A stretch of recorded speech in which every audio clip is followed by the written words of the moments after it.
there's a 50% chance the Big Ten wins the national championship. It might even be higher than that. Let's talk about it on the Locked On Big Ten Squad. You're talking ball with the Big Ten Squad, sponsored by Game Time.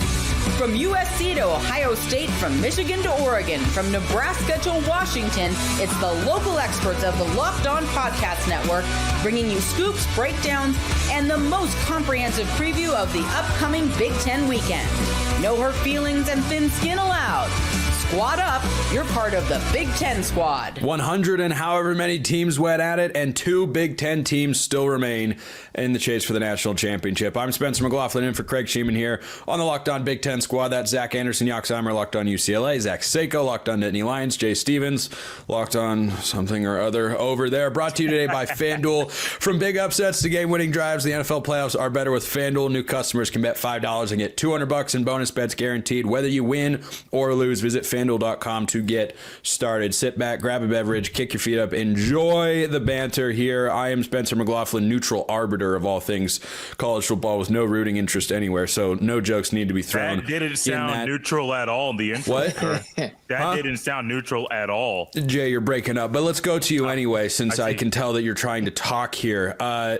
Ohio State looks like an unstoppable force, and I don't know that there is an immovable object that can get in their way if Ohio State plays as they have over the first 2 games. This team right now is playing the way that they should have been playing the entire regular season. They should have won the Big Ten championship. They had the talent to do it, but they didn't get it done in the regular season. All of a sudden, that loss to Michigan seems like it propelled Ohio State to be playing in a way that is great, and I don't know if there's a team out there that can stop them. Texas is talented. Notre Dame, Penn State, they have talent. I don't think any of those teams have what it takes to beat Ohio State the way Ohio State's playing right now. Yeah, I don't really either, and I think Texas is good, but Texas isn't even the best Texas team we've seen in the last 2 years. You know, I think that what Steve Sarkisian's done this year is really impressive, but overall the talent composite of what they had last year, I think is stronger than what they had this year. They had 2 first and second round picks along the defensive line, a first round wide receiver, a couple other wide receivers. I think they are a slightly watered down version of what they were a year ago, which is still a very good football team, of course. But Zach Seiko, Locked On Nittany Lions, Penn State's just still kicking. Everybody, myself included, wrote them off in the middle of the year when they were down 20-6 at the half at USC. And what do you know? Here they are as a Final Four team for the first time under James Franklin. Yeah, they are able to right a lot of wrongs here in this case. I mean, this is your definition, or at least I guess the public consensus definition of the big game, because it's not Boise State in the Fiesta Bowl. It's not SMU in the first round of the college football playoff. It's not on the road at USC when everybody else is losing all of these cross-country road games. I get it, they lost to Ohio State. I get it, they lost to Oregon. But those were the teams that I was most concerned about in this postseason. Oregon's now knocked out, but if Penn State was going to avoid these teams, they did have a legitimate shot at the national championship game. So am I going to favor them against, if they hypothetically play Ohio State in that next round? No, but I do like their chances against Texas, and I like their chances against Notre Dame as well. I think the only 2 teams that were better than Penn State going into this postseason were Ohio State and Oregon. One of them's knocked out, and I'm rooting for Texas. Yeah. Yeah, I would too. I would too, just in my 30,000 foot view observation of that Rose Bowl game. I don't think anybody wants to play the Buckeyes right now. But Seiko, I want to stay on that point you touched on for a moment. The big game. This is the James Franklin narrative, right? One of the most hilarious tweets of all time, admittedly, is Ryan Day is the Michael Jordan of James Franklin's. Like, that's a hilarious tweet. No matter how you slice it, no matter who you are, you better be able to laugh at that. But it seems to me, Zach, like we're losing the thread on James Franklin a bit. I've defended him on the show because I saw it. I watched it. Loved your segment. I'm glad you enjoyed it. I want your thoughts there because I just look at him and go, man, this guy wins a lot of football games. He does win all the games he should. Not everybody does. Go ask Alabama and their new head coach if you always win every game that you should. And I know it's an easier path than just playing Ohio State, but if you're a great team, don't you win your first 2 games by a combined 45 points? It means you're better than Boise State, SMU. I mean, there's levels to this, right? Those aren't not legitimate top 10 teams. That's just the distance between Penn State and there's tiers to this, right? Penn State's an elite team this season. They are in the same category as Oregon, Ohio State, Texas, Notre Dame. But it's not like they're losing by 2-3 scores to those teams. They lost by 8 to Oregon. Really, realistically, 1 touchdown because they went for 2 because they like to do that kind of stuff. And then same thing, 1 score to Ohio State as well. Those were 1-score games, and Penn State was on the doorstep against Ohio State. So it's not like there's this long gap between these teams. They're in the same category, but Oregon and Ohio State are proven to be better. I'll keep it simple. There's a lot of reasons. I could go on a 30-minute rant about, James Franklin doesn't win the big game. But let's just relegate it to the present.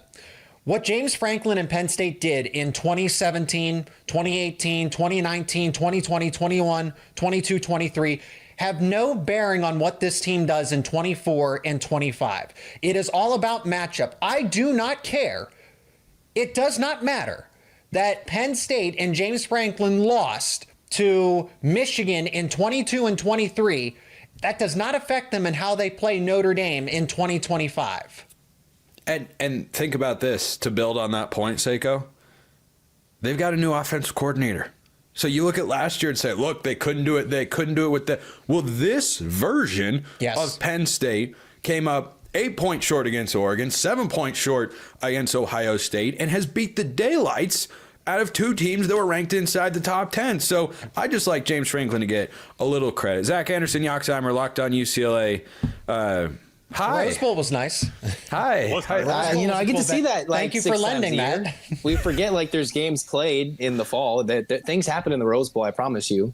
Yeah. It is easy to forget that, but let's keep it on football. For UCLA basketball is good. No surprise there. I think that was the expectation coming into the year for the Bruins, but. In the football sense, new offensive coordinator coming over from Indiana after Eric Bieniemy relieved of his duties. I mean, what's the mood around the football program going into year 2 under Deshaun Foster?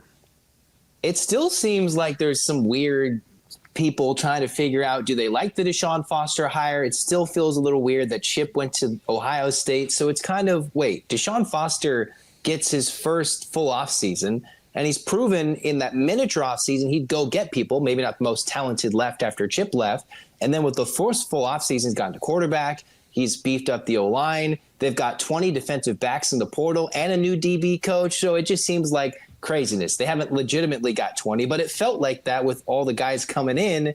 They're finding their weaknesses and pinpointing what they need to do to get better. And most importantly, get rid of the weakness, which was the offensive coordinator position, get a new young hot shot, get a new quarterback, and give those youngsters in the program time to develop. I like what they're doing, and they're beefing up the O-line with potential.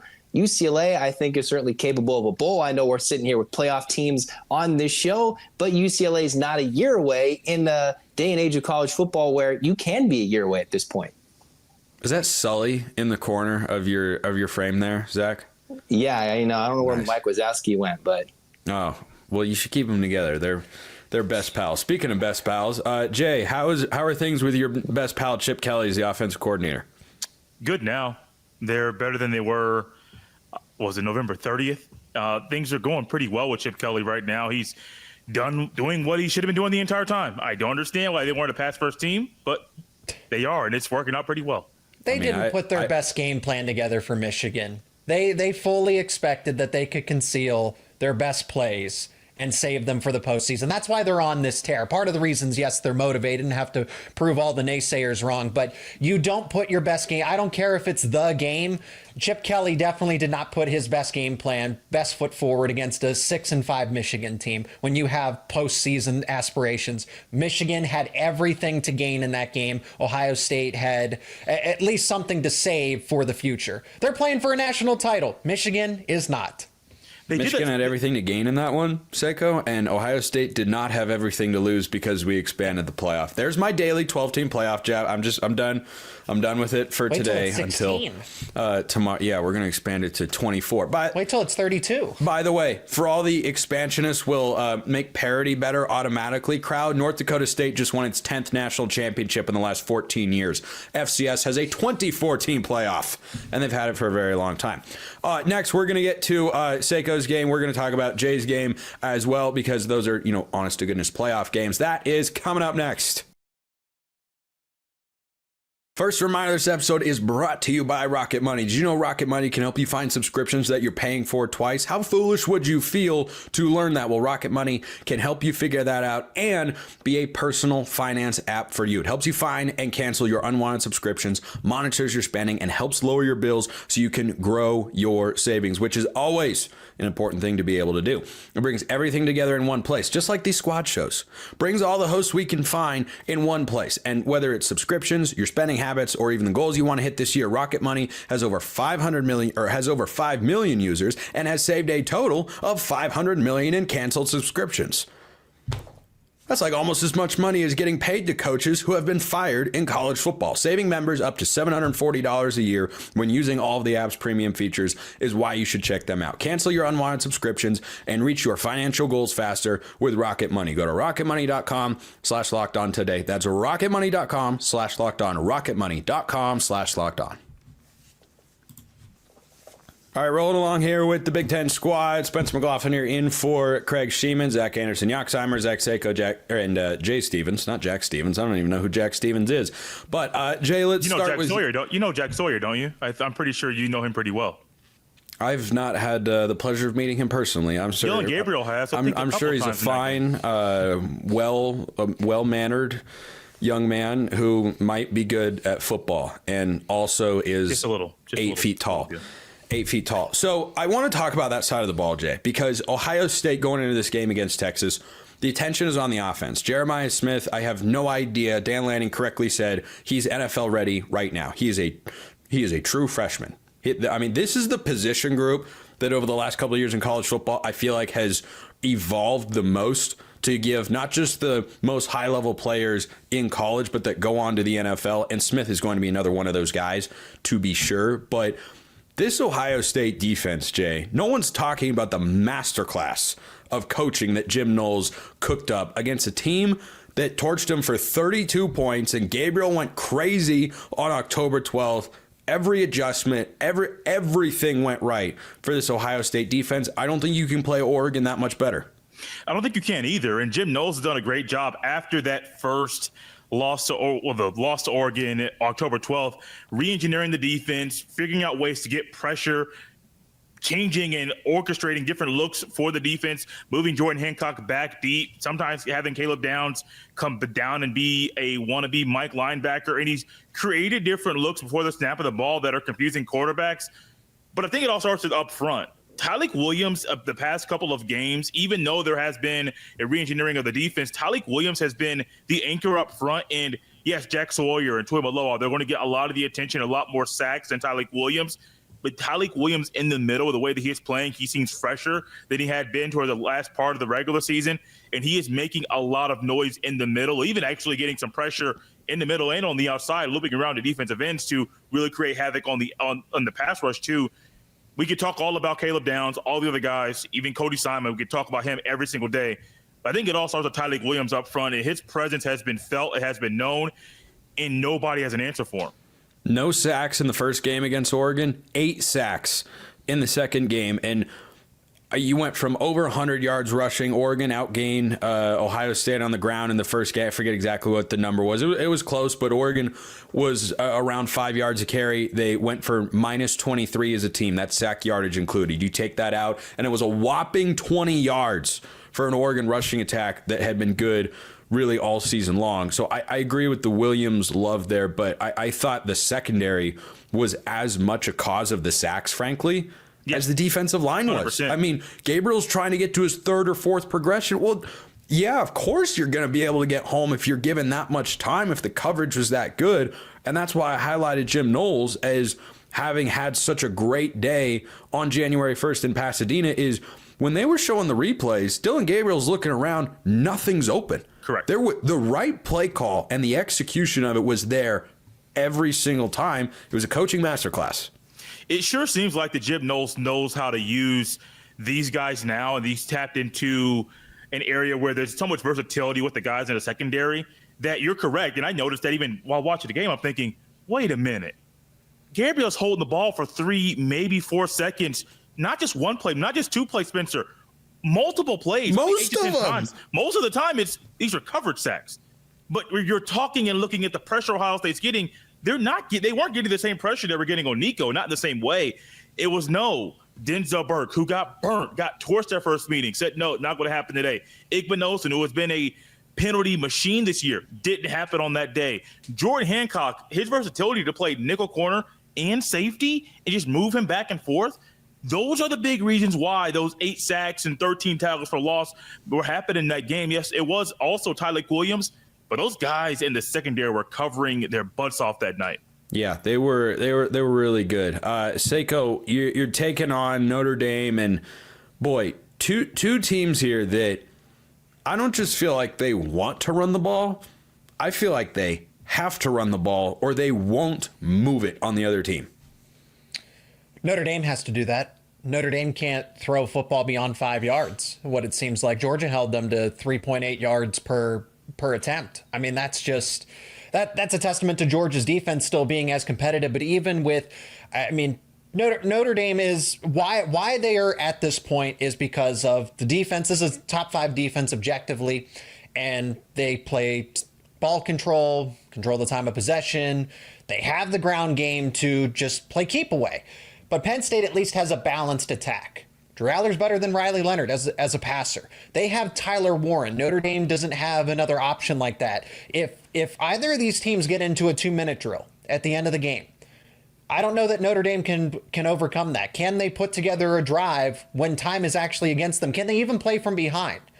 I'm not going to say that they are Boise State. However, to an extent, this is a one-dimensional offense. We have not seen what Notre Dame is like when they are playing from behind. And if Penn State can actually build a 10-point lead or something like that in the fourth quarter, because they're not going to build a 14, 21-point lead like they could against a Boise State or an SMU. But if it's a double-digit lead and Notre Dame's from behind, can Riley Leonard be a drop-back quarterback and will this team to victory? Probably not. So easier said than done, but that's the formula to beating this Notre Dame team, because if Penn State doesn't do it, Ohio State certainly will. And Texas would too. I think Texas would beat Notre Dame as well. So I agree with you that Penn State's passing game is stronger. What I disagree with is that Notre Dame's offense is one-dimensional. And what I mean is, yes, they're incredibly run-centric and run-driven, but they don't have one way to run the ball. That's true. I think they do a great job, and if Drew Aller were more of a runner, I think Andy Kotelnicki would do this a lot because he did it at Kansas when he was the offense coordinator with with Jalen Daniels, not Jaden Daniels, the quarterback. What that offense would be like with holy smokes! We'd be talking about Kotelnicki and Daniels. Boy, I bet you Daniels could win a Heisman Trophy or something.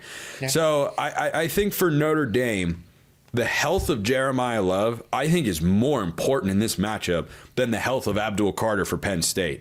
Because if you take Love out, I think Notre Dame's backup running back is good, but suddenly you're running Riley Leonard a lot, and you're going to give that Penn State defense more opportunities to get hits on him. And I don't think, he's a big, tough guy. I don't think you're necessarily going to be able to knock him out of the game. Not that they'd be doing that on purpose, of course, but you could just make him less comfortable throwing the ball because he might be dinged up a little bit after taking some shots running the football. Let me add to that as well, something that, probably in the Notre Dame circle is going to be discussed a little more, but Cooper Flanagan, second tight end for them. Mitchell Evans is kind of that all-encompassing. If he was healthier, recovered fully from that ACL injury, he'd be that kind of Tyler Warren comparable target. He does have that potential, but he's not 100%. Cooper Flanagan's their kind of their dirty work tight end. He is the blocking tight end. He's the reason why the ground game is so successful. He's out for the season. And then if you flip it over to the other side of the football, Howard Cross is dealing with injuries. Riley Mills is out. Those are arguably their 2 best overall defensive linemen. So these little things that to us, this is a big deal for the Fighting Irish. And these are impact players. So now you add Jeremiah Love. Now you add Cooper Flanagan, who's a big part of that rushing success. Then you add Howard Cross, Riley Mills. And you start to look around, okay, it's Abdul Carter. Abdul Carter's expected to play, but that's 4 impact players for Notre Dame at a not so timely game with Penn State, who just has Abdul Carter, probably not at 100%, but he's going to play and still be a pass rushing specialist. I think here the simple game plan for Penn State is if you shut down Riley Leonard as a runner, you can win this game. Zach Anderson, Yoxheimer, what do you think the odds are we see an all Big Ten national championship game? I mean, it'd be pretty interesting, right? The first year we had a CFP, it was a Big Ten team that won it. Now we have an expanded CFP. It's a Big Ten team. Might be an all Big Ten team. Does the Big Ten get to retcon that and say it was an all Big Ten national championship game then and last year? Because I watched the ACC once upon a time put up a graphic and say, congratulations, Katie Ledecky. You're an all-time ACC athlete and Olympian. I'm like, Katie Ledecky never swam a single moment in the ACC. A Sorry, Penn I just Stater had to has throw that made out every there. Super Bowl. Did you know that? A Penn State football player has been a part of every Super Bowl. Did you know that Oregon lost by 20 on New Year's Day in football and by 30 the next day in basketball? Man, Spencer, I don't know what he was doing those 2 days. Must have been rough. I'm surprised this wasn't a memorial. Locked on I Doug am Spencer. Spencer running the show. McLaughlin, neutral arbiter. Yeah, of I college wonder what football, you Locked see. On Ducks pillow Ducks fan. You know, I don't know where he's at. People are going after you on X too. Oregon. Some Oregon people aren't a big fan of you right now. Oh, wow. Yeah, I have the sorry, Yoxheimer, you were interrupted. I apologize for that. Continue, sir.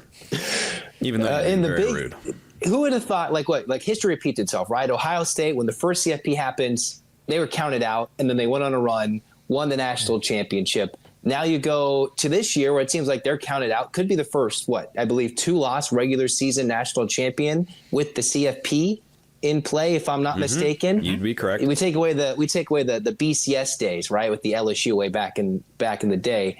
But this would be an interesting one where it goes all Big Ten. I don't know if I trust Notre Dame, but the defense was good and they did enough plays against Georgia. It would be fun, and it'd also be like the most unlikely scenario to see those two teams, because we would have expected that to be the Big Ten championship game, not the national championship game.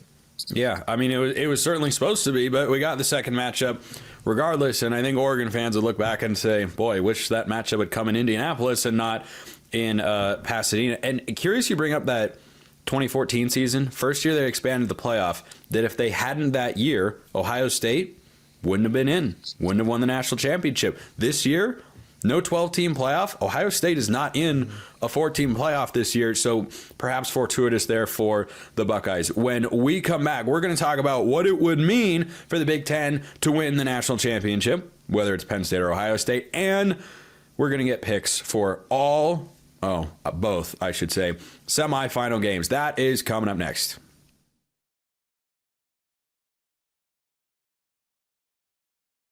All right, how great would it be if the Big Ten had an all Big Ten national championship game? It's been a while since two Big Ten teams. I don't even know.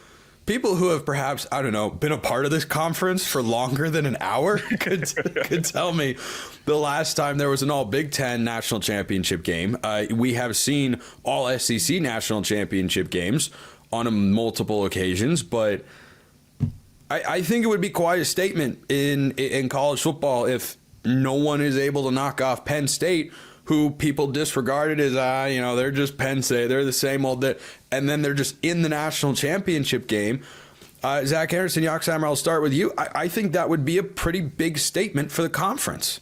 That'd be a big statement for, you got one coach who can't win the big game, gets to the big game in the national championship game. You've got the Ryan Day, Chip Kelly situation where they're mad at their offensive coordinator. They want to fire their coach for losing to Michigan. He could get to the national championship game.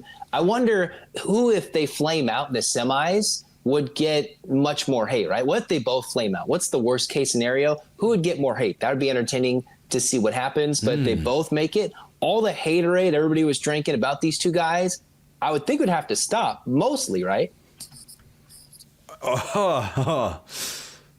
Ryan Day has to win the national title because they lost to Oregon the first time. They got revenge, so that's one box. But when you have there weren't all these articles about Penn State's payroll and how much NIL was being dished out and how many players that could have gone off to the NFL ended up returning. If there were articles and articles about Penn State in that regard, then that's the conversation. But it's Ohio State is expected. If Penn State loses to Notre Dame or beats Notre Dame and then loses in the national title, kind of all is forgiven. Yeah. But if they lose to Notre Dame, then it's, well, we expected this anyway.